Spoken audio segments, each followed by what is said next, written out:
नमस्ते दोस्तों, स्वागत है आपका एक और डिबेट में। आज की डिबेट राम मंदिर धर्म ध्वजा पर होने वाली है। कैसे राम मंदिर धर्म ध्वजा देखकर विरोधियों की सुलग गई। वीडियो पसंद आए तो लाइक करें, चैनल पर नए हो तो सब्सक्राइब कर दें।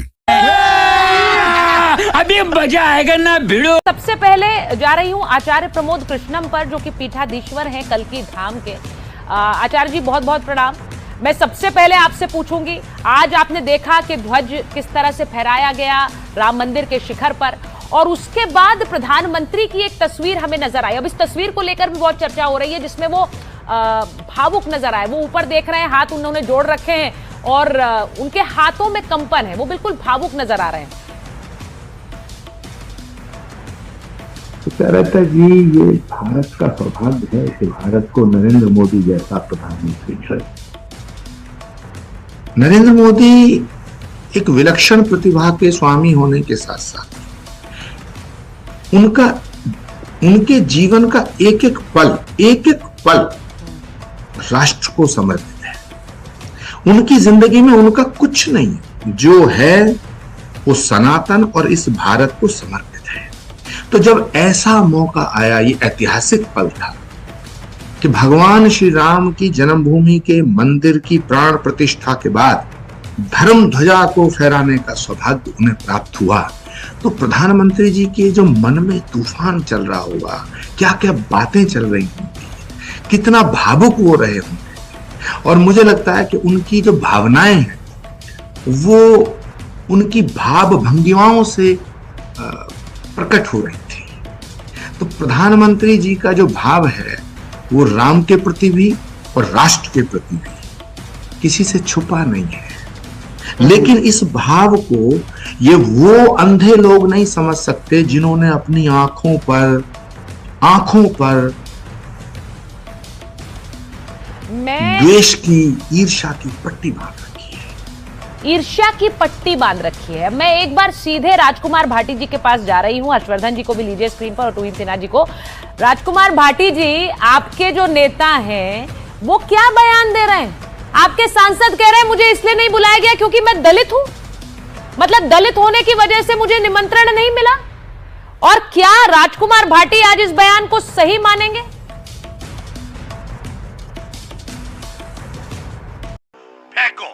फेंको अपनी पूरी शक्ति के साथ फेंको।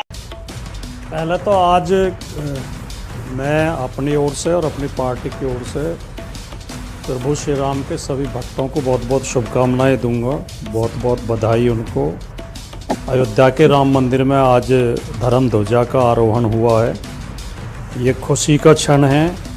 ऐसे क्षण में, ऐसे समय में हमें सकारात्मक बातें ही करनी चाहिए, अच्छी बातें करनी चाहिए, प्रेम मोहब्बत की बातें करनी चाहिए, राजनीति की बातें नहीं करनी चाहिए।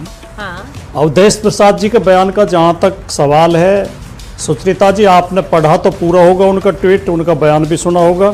लेकिन बताया पूरा नहीं। अच्छा ठीक है, बताइए ना, आप बताइए। उन्होंने इसलिए बयान दिया है कि इस देश में, भारत देश में, बोल तो रहा हूं मैं, भारत देश में एक परंपरा रही है, संवैधानिक प्रक्रिया भी है, एक प्रोटोकॉल भी है कि कहीं भी किसी क्षेत्र में मुख्यमंत्री या प्रधानमंत्री की सभा होती है तो क्षेत्रीय विधायक को और क्षेत्रीय सांसद को सहसम्मान बुलाया जाता है और मंच पर कुर्सी दी जाती है, मंच पर आसन दिया जाता है। ये प्रोटोकॉल, इस प्रोटोकॉल का पालन सभी सरकारों ने किया है, चाहे किसी की भी सरकार रही हो, किसी पार्टी की रही हो। सांसद या विधायक अगर विपक्ष का भी है तो भी उन्हें बराबर सम्मान दिया जाता है, क्योंकि वो जनप्रतिनिधि होते हैं, केवल पार्टी के। भाटी जी मैं इस बात कहना चाहती हूँ, भाटी जी आप अपनी पार्टी के बहुत ही बढ़िया प्रवक्ता हैं, इसीलिए आपने बहुत चतुराई से मेरे सवाल को डक कर दिया। आप प्रोटोकॉल तो समझा रहे हैं, लेकिन आपसे मैंने ये पूछा कि क्या अवधेश प्रसाद को इसलिए नहीं बुलाया कि वो दलित है?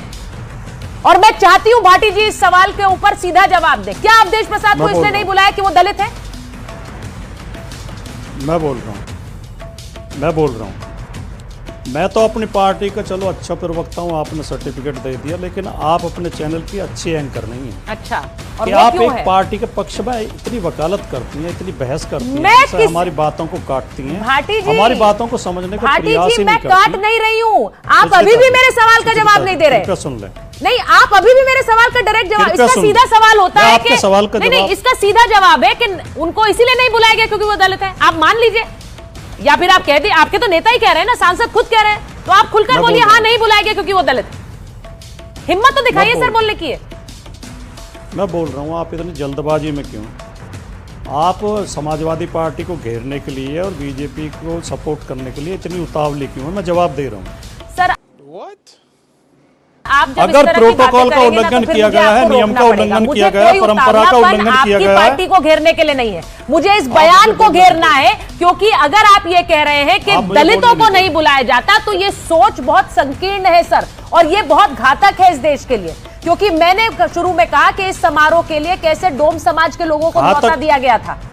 पहली घातक ईंट ये मंदिर सोच है की जिसका किसने आप डाली? प्रदर्शन कर रही दलित हैं। समाज के व्यक्ति ने डाली। घातक सोच ये है जिसका आप प्रदर्शन कर रही हैं सुचरिता मैं जी। गलत कह रही तो बता दीजिए ना। घातक सोच ये है जिसका आप प्रदर्शन बता कर रही दीजिए हैं। मैं गलत कह रही हूं। अगर बोलिए ना, एंकर झूठ इस बोल तरह रही हूं मैं। चापलूसी करेंगे बोल एक पाएंगे पार्टी आप? की और दूसरी पार्टी को बोलने नहीं देंगे, बोल रहा हूं मैं, बोल रहा हूं, आप सुन नहीं रही, मैं बोल रहा हूं। अगर एक परंपरा का उल्लंघन किया गया है, प्रोटोकॉल का उल्लंघन किया गया है, एक नियम का उल्लंघन किया गया है, कोई तो कारण होगा उसका। या तो इसलिए नहीं बुलाया गया कि वो समाजवादी पार्टी के विपक्ष के हैं, या इसलिए नहीं बुलाया गया कि वो दलित समाज से आते हैं। अभी कोई भी- तो इन दो में से नहीं, एक ही तो कारण होगा, मैं- और क्या कारण हो सकता है? भाटी जी, मैं फिर कहूंगी, आप डायरेक्ट नहीं, नहीं मैं बोल सीधे पा रहे बोल रहा हूं। क्योंकि आप भी ये जानते हैं कि ये तर्क गलत नहीं, है। आप तो 10 बार कहेंगे। आप ये जानते हैं ये तर्क गलत है। हर्षवर्धन त्रिपाठी जी के पास जा रही हूं एक बार। हर्षवर्धन त्रिपाठी जी, जरा मुझे बता दीजिए, मैंने कुछ गलत कहा? अगर मैंने कहा आप कि 100 बार भाटी जी कहें, हमारा स्पष्टता से तर्क बात अपनी करते जगह हैं, सही है। नहीं, अगर स्पष्टता से बात करते हैं तो डंके की चोट पर कहिए ना। वो इसलिए नहीं कह पा रहे डंके की चोट पे क्योंकि ये गलत है। इस कार्यक्रम में क्या जाति अहमियत रखती है? क्या इस कार्यक्रम में जाति देखकर निमंत्रण दिया गया है? हर्षवर्धन जी, नरेंद्र मोदी प्रधानमंत्री अपनी योग्यता क्षमता से बने हैं, और इसलिए मुझे बहुत अच्छा नहीं लगता है कि जब उनकी चर्चा होती है कि वो ओबीसी समाज की एक जाति से आते हैं। सचमुच बड़ा बुरा लगता है, लेकिन अच्छा है, आज के समय में तो अच्छा है, वरना अवधेश प्रसाद जैसे लोग, और हो सकता है कि उनको कवर फायर देने की कोशिश कर रहे भाटी जी जैसे लोग, वो इसको भी कुछ और कहते। अगर मान लीजिए कोई सवर्ण व्यक्ति होता जो अभी यहाँ प्रधानमंत्री कुर्सी पर होता, लेकिन नरेंद्र मोदी तो पिछले समाज से आते हैं। अब वहां कौन कौन लोग थे, और जिस राम मंदिर की बात कर रहे हैं उसकी तो पहली ईंट कामेश्वर चौपाल जी ने रखी। कामेश्वर जी अब नहीं है हम लोगों के बीच में, लेकिन कामेश्वर चौपाल जी ने रखी थी, दलित समाज से आते थे। ये जो अवधेश प्रसाद जी, बड़ा अच्छा सवाल आप पूछ रही हैं। ये वही है जो चुनाव जीते तो उनको अखिलेश यादव, राहुल गांधी ट्रॉफी की तरह लेकर घूमते थे, और बहुत से लोग को रात में हंसते हंसते बिस्तर से गिर जाते थे, कह रहे भाजपा अयोध्या हार गई। वो भाजपा के हारने पर नहीं हंस रहे, वो राम मंदिर बनाने के बावजूद भाजपा के अयोध्या से हारने पर हंस रहे थे। ये वही अवधेश प्रसाद हैं जिन्होंने, जिनके क्षेत्र में, चुनाव क्षेत्र में, जिनके संसदीय क्षेत्र में एक निषाद समाज की बच्ची के साथ एक मुस्लिम नेता ने समाजवादी पार्टी के दुष्कर्म का आरोप लगा था, तो इनका मौन व्रत आ गया था। ये वही अवधेश प्रसाद हैं जिनको इनकी पार्टी के एक व्यक्ति ने जय श्री राम का पटका पहना दिया, तो उनका अरे वो तो हमारी पार्टी के शुक्ला जी आए थे, पहना गए थे, और हमको नहीं। ये वही अवधेश प्रसाद है। और ये वही अवधेश प्रसाद है जिनकी पार्टी के राष्ट्रीय अध्यक्ष अखिलेश यादव अब 27 के पहले जाएंगे, ये भी मैं आपको बता दे रहा हूँ। आज इसको सुचरिता जी लिख के रख लीजिए। अब किसी की एक क्षमता नहीं है कि राम मंदिर का दर्शन किए बिना राजनीति में बहुत आगे बढ़ सके, जाएंगे वो। लेकिन जरा सोचिए, भाटी जी तो इतने बड़े नेता हैं, इतने समझदार नेता हैं, वो भी कुछ प्रोटोकॉल जैसी बात कर रहे थे। मतलब पता नहीं, ये इतना सामान्य, भाटी जी तो पढ़ लिख के आते हैं सब कुछ। प्रोटोकॉल कहाँ होता है भाई? ये राम जन्मभूमि तीर्थ क्षेत्र न्यास का कार्यक्रम है।